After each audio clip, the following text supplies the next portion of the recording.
Good afternoon, Dr. Faggin. Thank you so much for being on Beyond Belief today. It's a pleasure to be speaking with you. How are things in California today? Actually, sunny, contrary to most of the past days where we had terrible weather. So I'm happy to see sun Yeah, out. well, in New York, we have ongoing bad weather for, about 10 months, but good weather is coming. Um, I have just completed your book, Silicon, which I will go ahead and recommend off the bat to our audience. It is a very engaging account of your whole life, your experience as one of the people who invented the microprocessor, which is pretty wild, I think, to most people. Um, and then and then you describe yourself as having four or five lives in different stages of your life. I'm going to be honest and say it's the later ones that are most fascinating to me, and I'm hoping that we can focus on that. Although I'm totally open to hearing about your scientific discoveries and technological discoveries as well, if you want to throw that in. But can I ask you some things about your, let's call them spiritual or transcendent discoveries? Yes, um, Oh, I I was born in Vicenza, Italy, in 1941, and I came in this country in '68. So I was 26-year old, and my I describe in my book four lives. The first is, the one of basically learning, going to school, my early experiences of work that I had in Italy, and the second life, the one that I had in Silicon Valley, starting in '68, the life of an inventor, a scientist, a developer of technologies and products. And then in '74, I started my first company. And that was the life of an entrepreneur. An entrepreneur meaning having to do much more than just developing products. You had to, know how to choose people that know marketing, sales, administration, production, you name it.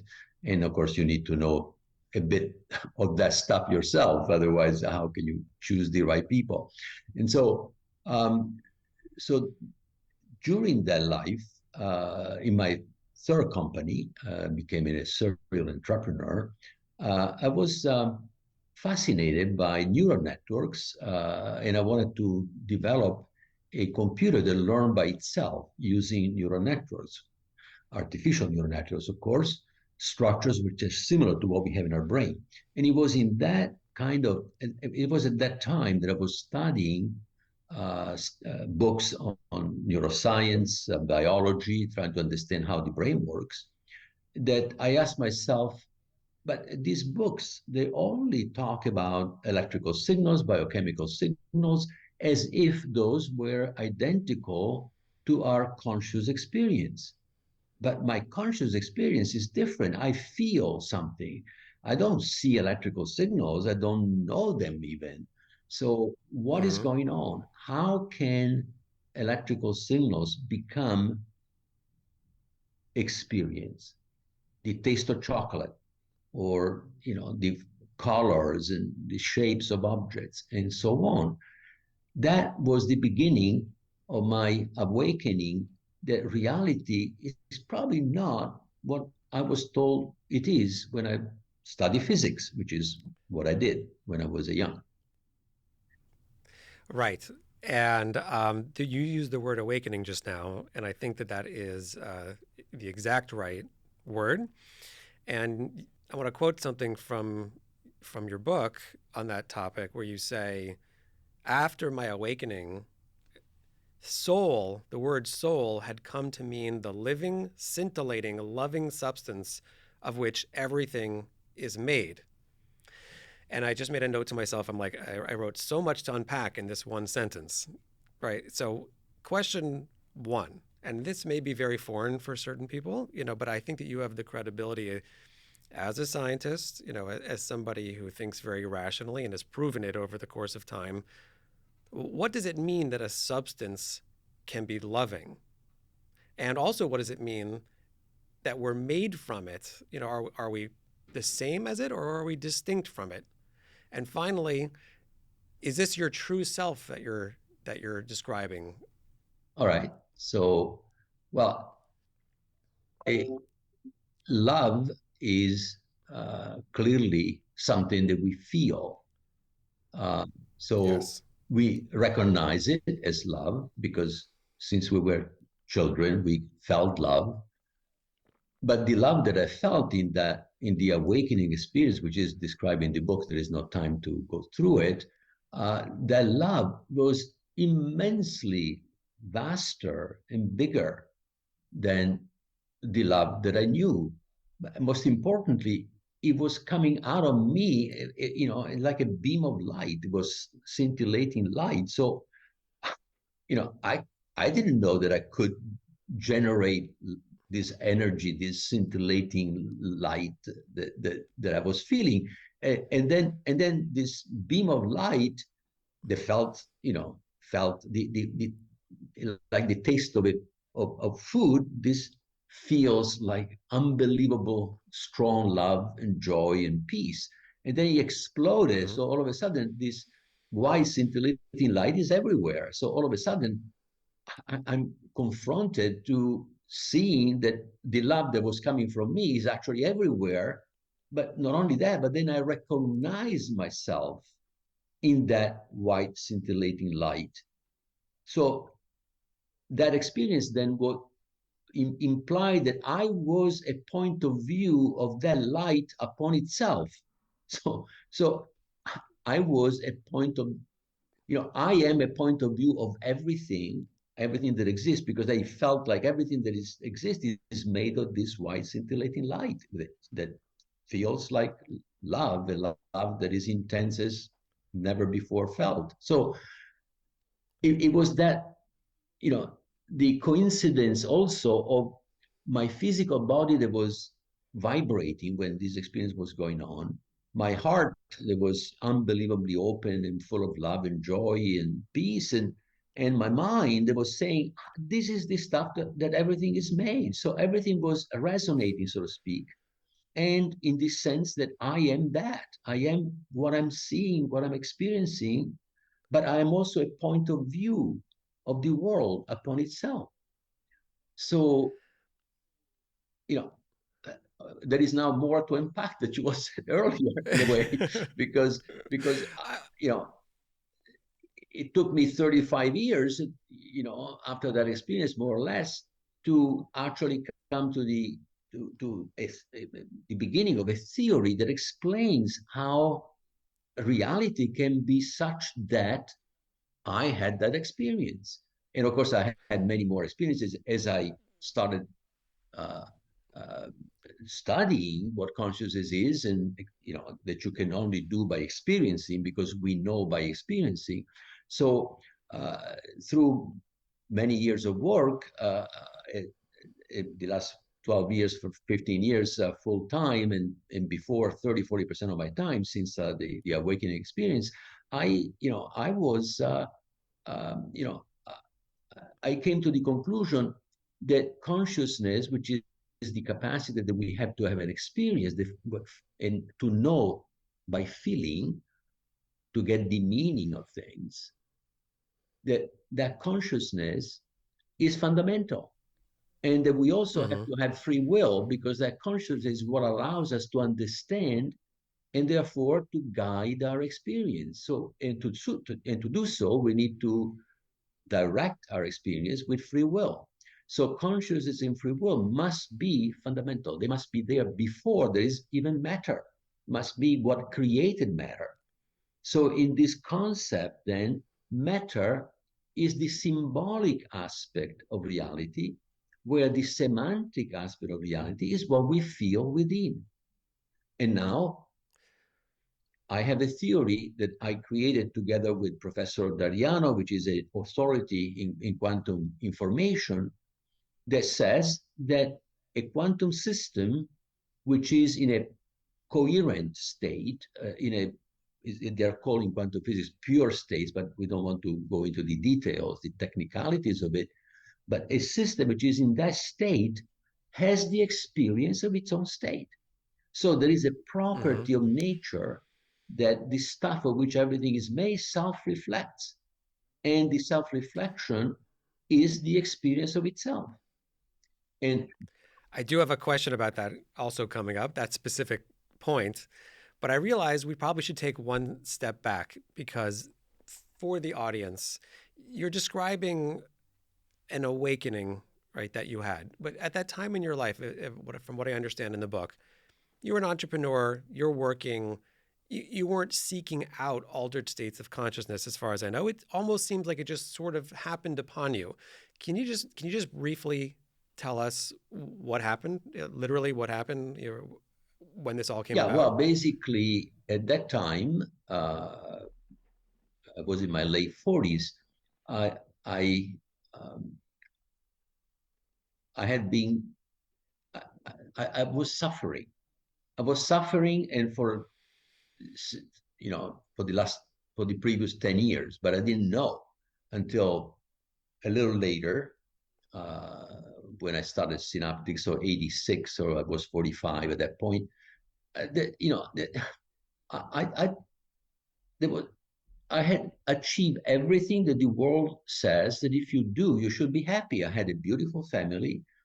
Everybody was healthy.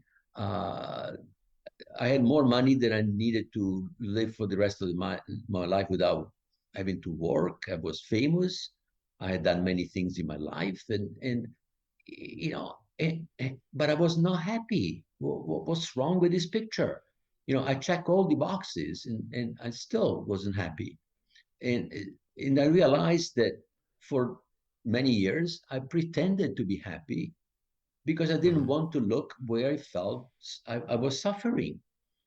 And it Mm-hmm. was, and at that time also, I was trying to make uh, computers that learn, that understand, that can, can self-program.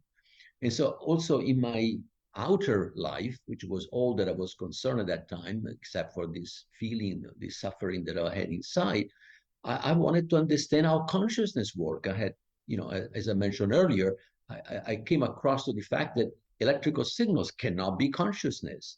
So how does it work? So I was intensely intellectually trying to understand uh, consciousness and learning the cognitive aspect of ourselves, the inner stuff that we have.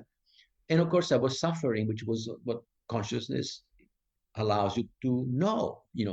I knew that it was Mm-hmm. not, that something was, you know, that something was amiss. I didn't know, so I needed to find out. And it was in that intensity because I really wanted to know. I wanted to know not because I wanted to make a better product or to do something with it. I only wanted to know. I wanted to know.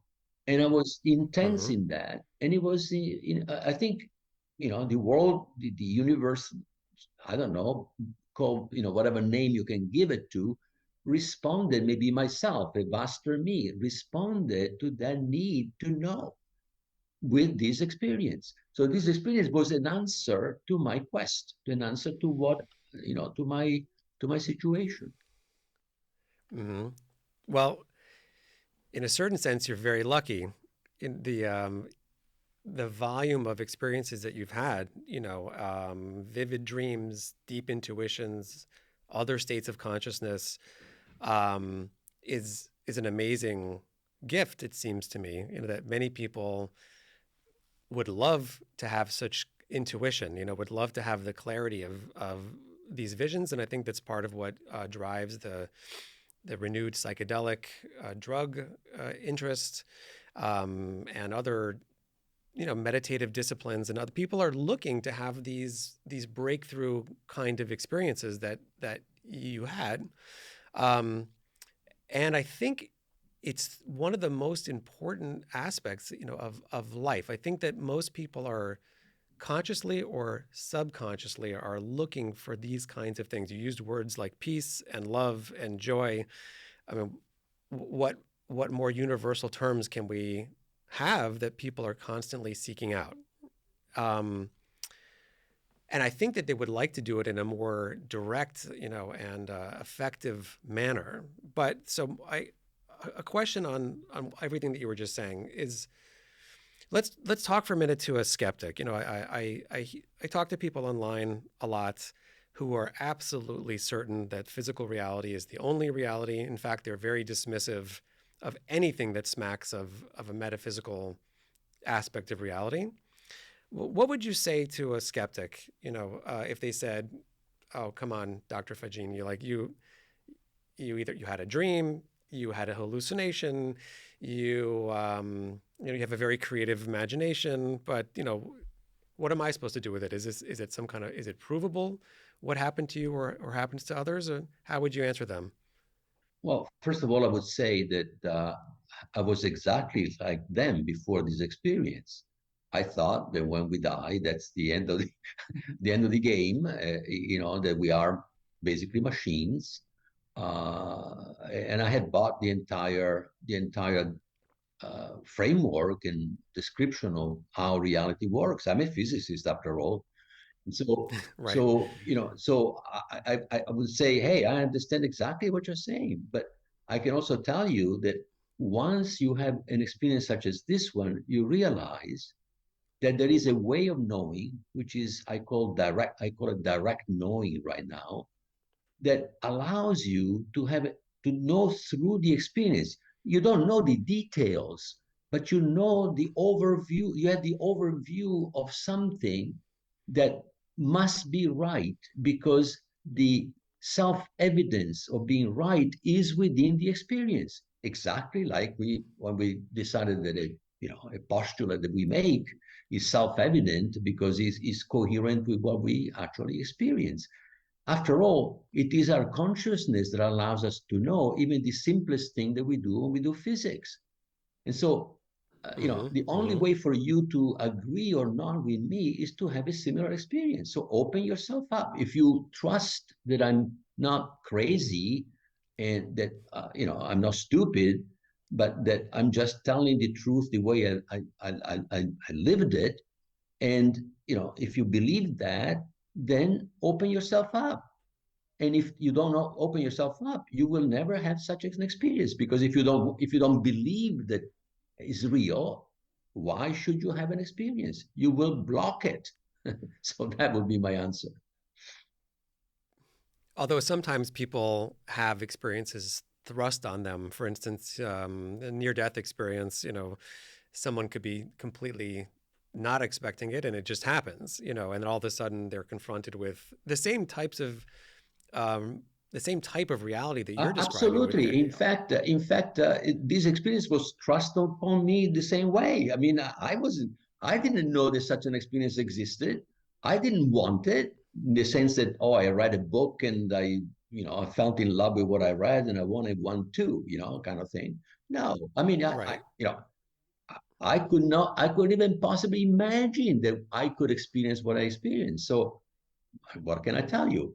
But by trusting my experience, I now have a theory, which is a theory of physics.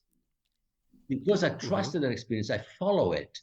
I believe in it because the belief, I could not believe it. Now we have a theory that is actually explaining what consciousness is. I think this is a major step forward as far as I'm concerned. It sounds like it, and as you're describing it, I'm finding it very enticing and and compelling. And well, I mean, I read your book, so I know something about it. But I'm very interested in the exploration of this concept and the promotion of the exploration of this concept, so that more people could have the potential benefit. Um, but I want to ask you a couple more things. One, you talk about the inner journey, and as you just said, as you would say to a skeptic, like, listen, you have to have the same experience that I had, and that means you have to be open to some kind of inner exploration. And you say in the book, I gradually began to realize that the truly important journey is the inner one. And with the same dedication I had showered into technological and scientific research, I committed to discovering the truth about myself beyond the perceptual distortions fostered by prejudices. Okay, so you describe something called transpersonal psychology. What is that, and how did it help you on your journey? Well, transpersonal psychology is a psychology that uh, believes that we may not be just machines. There may be something transcendent in us. And those psychologists are more keen to giving much more value to inner experiences that the normal psychologists, especially by behaviorists, that believe that we are simply, not only a machine, but there is nothing to learn by looking out inside. There is only an outside. So that's it. Right. That's what they are. And early on, that was very, very valuable to me to have some guidance from them. And, they got some books to read and, some concepts and so on. But much of my learning was through experiencing, through my meditation, different schools of psycho-spiritual work, and so on and so forth.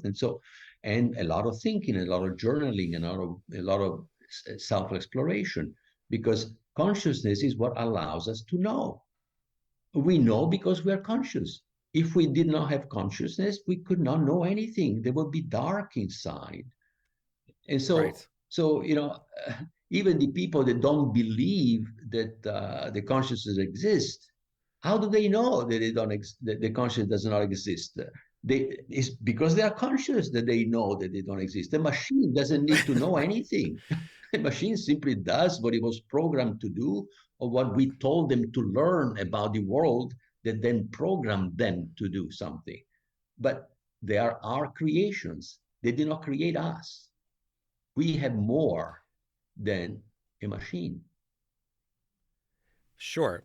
I happen to agree with you, although I think there's a lot of folks out there who certainly harbor the notion that in time machines will become fully conscious, and when they reach the Kurzweil point of singularity, then all of a sudden something will flip on and they will go from being simply machine to being like us, Yeah, but I can tell you Um, immediately that that is not possible, but by simply, and anybody can understand it for simple reason. Number one, our consciousness is private. You do not know what I feel, and I do not know what you feel. And there is no way to know. You open up this skull and you're going to find signals. You're not going to find experience there. You don't find qualia. You don't find what it feels like, anything. Okay? So yes. if a computer were conscious, and we could download our consciousness in the computer, like Kurzweil is saying, then you could make many copies of my experience. So it will no longer be private. And in fact, in the theory with Dariano, consciousness and free will are purely quantum phenomena. And they are purely quantum phenomena because they have exactly the properties of quantum information. Quantum information Hmm. cannot be clonable, meaning it cannot be known from the outside. In other words, is private, exactly like our experience. Exactly like our experience. It is a definite state, but a state that is non-clonable, non-reproducible. So the theory is saying that a quantum system, which is in a pure quantum state, is conscious of its state. Why does it make sense? Because the phenomenology of consciousness is exactly the phenomenology of quantum information. You said that you were unhappy despite having everything, despite having all the material comforts that you could want and family life and everything, that something was missing. And you describe it often in the book as a kind of estrangement from yourself and from the whole, whatever that is, the ultimate consciousness. And you say that this and other experiences made me realize that I had almost always repressed my true feelings. I convinced myself that I was strong, pretended that everything was fine, when all I really did was estrange myself from my own heart. What I had done was to not recognize reality anymore.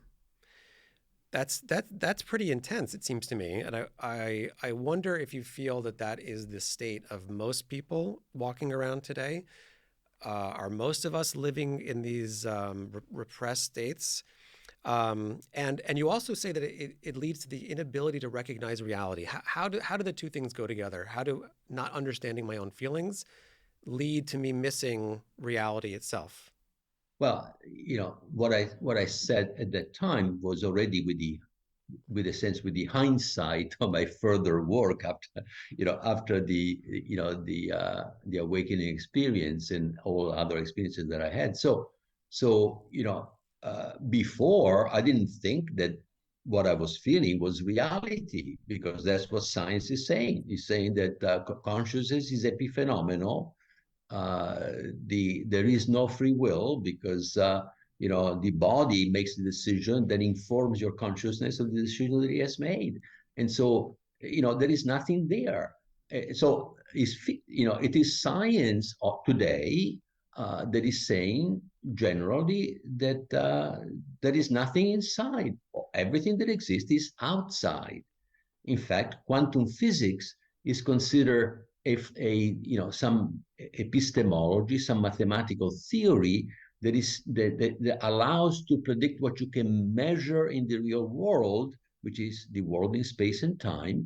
And only when you make and it only makes sense, if you can check with what you can measure in this space and time.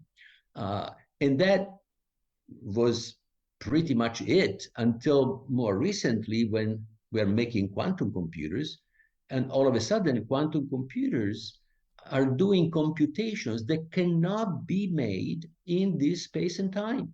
In this space and time, we have the answer, but all the actual computation cannot occur in space and time. So where is it going? Where does it happen? So already the existence of quantum computation is telling you that quantum physics is describing a vaster reality, out of which this Hmm. space-time reality that we, up until most recently, we thought was the only reality, cannot be the only reality. And now with this theory with Yeah. Ariano, we are saying that reality is what appears to us as the interiority, as the inner experiences that we have. So all of a sudden, quantum physics deals with something that no physicists have before accepted, which is deals with interiority. There is an interiority out of which exteriority happens, out of which, so the the the meaning of the symbols is more real, which is your experience, is more real than the symbols that you use to communicate the meanings. all of a sudden, all of a sudden, we see that comprehension, meaning, is more fundamental than the symbolic aspect. The symbolic aspects are simply reductions of an experience that cannot be known if not by the experiencer. Only the experiences can Hmm. know his own experience. And that's why quantum information is not clonable. It explains something that physics that physicists cannot understand, because how can you understand that there is information that cannot be copied? The classical information can be copied. Why can we not copy quantum information? Because it doesn't represent symbolic information. It represents inner experience, which is private. That's what we're saying. I like that. And but let me ask you this: why should it be that there's a correlation between the fundamental drives of humanity, by which I mean, I believe personally that everybody at all times is looking for love, joy, peace, harmony, meaning, so on and so forth. And as soon as people plug into this interiority, like as you're describing it, this otherworldly aspect of reality, it seems to comport exactly to what we're looking for. In other words, when we look in the physical world to satisfy our deepest needs, we don't find it. And there's frustration. And no matter how much we have, there's fear and darkness, essentially. But when we do find this state of consciousness that you're describing, it aligns perfectly with the deepest desires that we have. Why should we expect that? Why shouldn't the ultimate reality be something that's just neutral or something that's negative? Why does it make us happy to be there, so to speak. The way I read it is that we are essentially becoming conscious of our true nature, and our true nature is not about suffering, disasters, and killing each other and what have you. I mean, our true nature is to cooperate, not compete. We have created a world here now that has stressed, the survival aspects of reality that we believe is the only aspect that matter. And this part of our being unhappy generally. We why would you go to war if you were happy? So to me, this type of experiences point the finger to our true reality that we need to explore and understand. And we need to do that now with the rationality of science together with the Hmm. capacity, the openness of a child that has the spontaneity and the capacity to experience, which is very deep. So, we basically, we basically have moved away from ourselves, exactly like I moved away from myself, and I became very, very unhappy. And my suffering was because I'd never paid attention to my interiority. I simply brushed it away because it was on my way to what I wanted to achieve. And so, if we keep on doing that, all we're going to gather is more unhappiness. So the only way to be happy is to recognize that we live in two realities, one inner and one outer, and one reflects the other. And so the symbolic aspect of the inner reality, of what we feel, in a way, is reflecting what we feel. So war reflects unhappiness within, greed, whatever you want to call it. Anyway, Well, that as you're outlining it, could there be any more important thing to be engaged in? If this is a formula to end war and to end unhappiness, it seems like it's certainly one of the most critical things that anybody could be doing. Would you say that's fair? absolutely. I mean, why would you want to be unhappy just because you want to make more money? I mean, is money really the measure of our humanity, of our capacity to really feel? Because joy or suffering are inner states of our soul. And our soul is not a machine because the machine doesn't feel anything. So what are we doing by insisting that we are machines? There is a sort of knee-jerk Confusing ourselves. reaction toward the interiority, toward goodness, that I just cannot comprehend. But I was embedded into the same kind of mindset that made me unhappy 30 years ago, well, a little more than 30 years ago. And fortunately, this experience, these experiences, starting with the first one, allow me to now be much, much happier. I mean, I'm doing what I want to do. I love what I'm doing.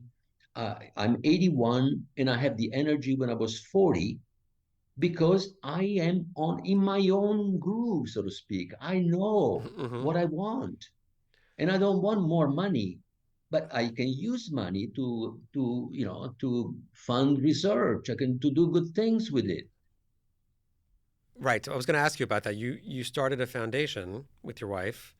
Um, what do you hope to accomplish with the foundation? What are the goals for you to, ultimately? to accelerate the research about the nature of consciousness, because consciousness until 20 years ago was considered an unspeakable in science. You don't talk about consciousness. Let the philosophers worry about that kind of thing.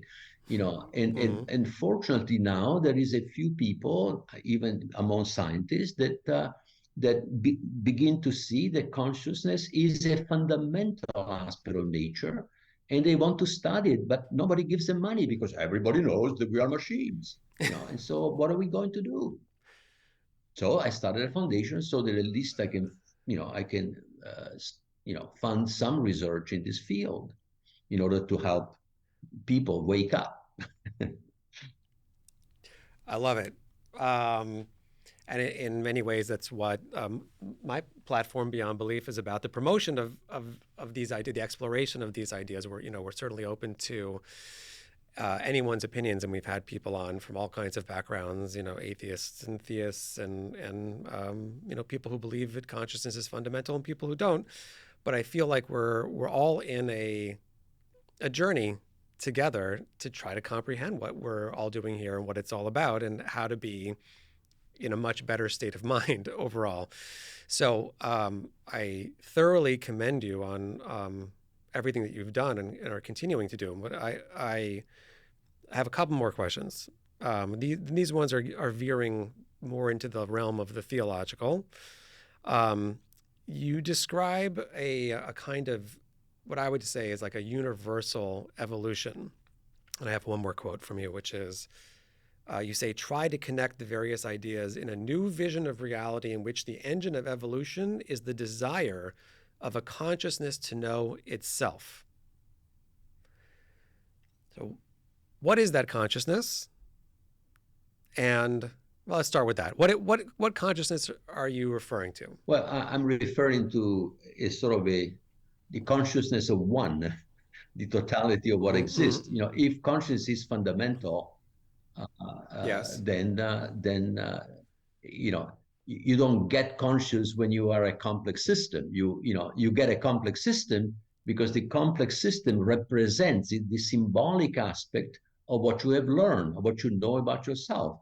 No, it is the self-knowing that grows in complexity and reflects itself in the symbolic aspect of nature, which are the symbols, the classical information that we use to communicate as conscious entities.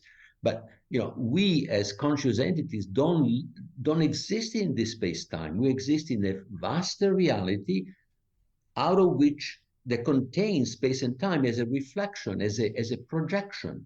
So we exist exactly where quantum computation is done, so to speak. So we don't exist in this space time that is really of a lower level of information, and the only way that we and another thing that I want to say is that we as conscious entities control a body which is a quantum and classical system. It's not a classical system, a quantum and classical system. And a body, quantum and classical, can control a computer which is a purely classical system, which is made of bits, 0 or 1.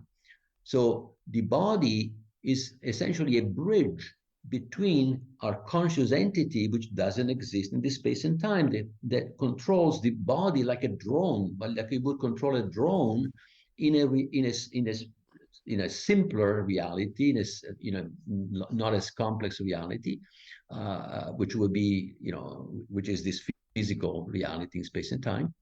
And the experience that we have in the quantum reality is what is based on the signals that the body creates. So once we are embodied as consciousness, we experience reality because we pay attention primarily, if not only, to the signals that the body takes from the environment in which it is and processes it with its sensory brain system and creates output information that we as conscious entities see as the objects that move in space and time, which is our experience. But that is not any different than when you wear a headset and you have bits that come from the computer and you see a virtual reality. Look at that. Where is the space that you see in virtual reality? Where is it? It's just they're just bits that flicker on and off in the display that you see, or they go on and off in what produces the sound that you hear from that virtual reality. So we already know now that what we see, what we perceive, is not even close to what's out there.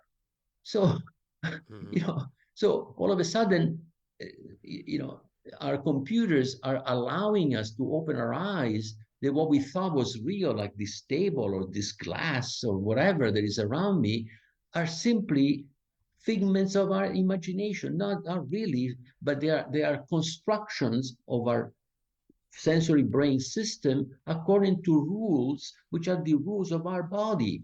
The body of a bat, or the body of a ant will produce a completely different world, which we have no idea, because we don't know enough about their sensory brain system to know how the world appears to them. The same world that Hmm. appears to us, the way we all recognize it and believe to be the only reality.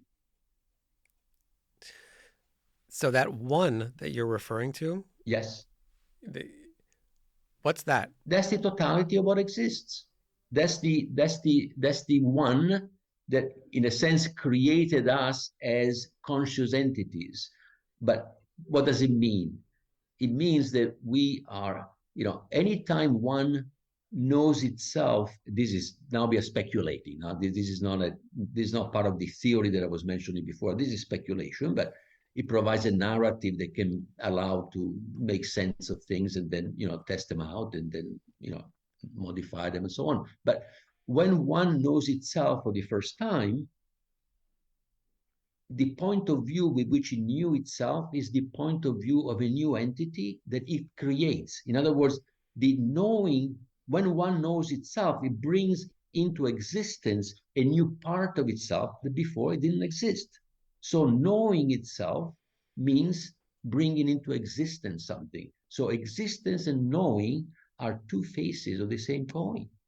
That's why knowing and existing, also life is the capacity of an entity to reproduce itself, like we reproduce like organism, but we are physical organism.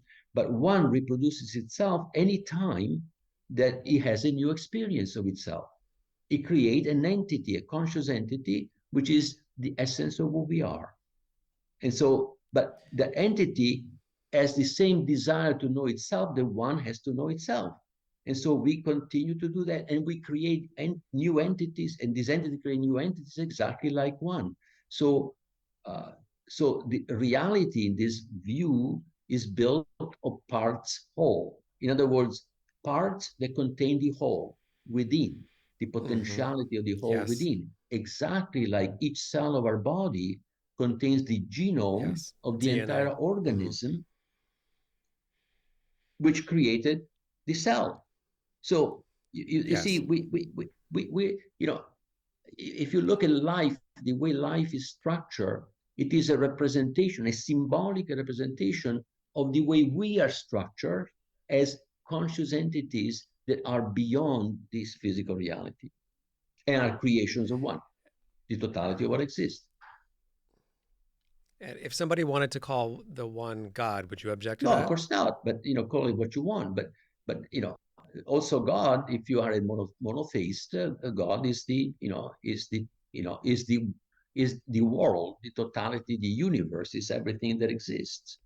So, but I don't want to, I try to avoid getting any kind of religious connotations because I'm trying to do science here. I'm trying to understand how things work, but by starting though by giving reality to what science has erased from reality, which is the interiority. Yes. Yeah, no, I appreciate that that's the way you're doing it. And what I find remarkable is all the people that I speak to who say similar things. Um, and they have their own scientific language to describe what I think the mystics have their own language to describe, but it sounds very much to me like they're describing very similar kinds of things. And that's what's exciting for me. And I do believe that people like yourself and scientists who are open-minded in this capacity are leading the way towards ultimately like a kind of merging between the theological and the scientific worlds that I think will be personally think will be beneficial for humankind. Um, but I have time for, there's a lot in there, I know. But I'm a little bit running out of time, but I just wanted to ask you one more thing. And I honestly, I could have this conversation for 2, 3, 4, or 5 more hours probably. And maybe someday we'll get the chance. But you described qualia before, and qualia is an experience of something. It's not just the information. You mentioned bats before. We know that famously bats have echolocation, and that there's some feeling of having the capacity of echolocation, which humans don't understand because we don't have it, or the smell of vanilla, or the taste of chocolate, or anything, right? So you say that there's 4 categories, 4 classes of qualia: physical, emotional, mental, and spiritual. And I just couldn't help but, I'm coming from a monotheistic perspective, and we have a holiday coming up called Passover, and the thing that just struck me, it's next week. There are 4 aspects of freedom in Passover that are specifically in the ritual of the Seder that takes place on Passover night. Would you believe me if I told you that the 4 kinds of freedom that we seek to emancipate ourselves from is physical, emotional, mental, spiritual? Um, and so these are, you're discovering ancient ideas, it seems to me, and giving them a license, like to them, a permission, like a foundation, a backing that is so important. But I can't help always, every time I speak to one of you guys, I'm struck by some aspect of a correlation to some mystical idea that I know about. But in just a couple of words, because I only have like 2 minutes left, but what are these 4 levels of qualia, and what can we learn from them? Well, they seem to point to 4 levels of reality. One that gets the next level. So the spiritual will be a form of connection with the all, meaning that when we are similar to, most likely, to my awakening experience, where I was experiencing the universe with my point of view. And and having a sense that, a profound sense of unity with what I was. I was the experiencer and the experience, and there was no separation between the two. But my experience, however, had a single point of view that I call identity. My identity is presumably is the same thing that was created when one knew itself the moment that I was created, for example. But these are speculations. But the important thing, though, is that these allow me to maintain the connection with my experience and use my rationality and trying to bring physics into the explanation of also the what has been considered metaphysical, and finding that, oh my God, quantum physics is actually a proper representation of what I'm talking about. Then Mm-hmm. of course there is the mental, which is which many people don't even think is qualia, but the mental is the ability to conjure up a structure of a thought that, before it becomes verbalized, is actually an Mm-hmm. image, an unbelievably complex image that can only be perceived from the inside, because it is not a symbolic form yet. But then it can become turned into a symbolic form, and it can become therefore part of that level of reality. And then there is the emotional, which is the love, in a sense, is primarily perceived as an emotion. But all these things, but by the way, they're not disconnected. They're not layers with boundaries between. I mean, in the reality of Right. one is a holistic reality that is not made of separable parts like machines. Right. So that's another area where physics and tends to be reductionistic. It tends to think that things are made of parts, and you can study the parts, and then when you assemble the part, you have the whole. That is not the case even in quantum physics. Quantum physics is a holistic reality because you can have properties of the whole that are none of the properties of the part. And this is not possible Mm. with classical physics, with the machines that we make. So we have an unbelievable, you know, sort of homomorphism between the inner world and the world described by quantum physics. And then, of course, the physical qualia, there are the qualias of the senses and so on. They are related to the information that the body creates that we, however, color with our capacity of feeling, with the colors that appear to us as colors of light of the objects or taste or sounds and what have you. So clearly we exist in all those four levels simultaneously. But when we do science, we believe that we exist only in the physical level. And so we're basically throwing away the best that we have, which is the highest level that we have, that create the one that we give it reality and only to that.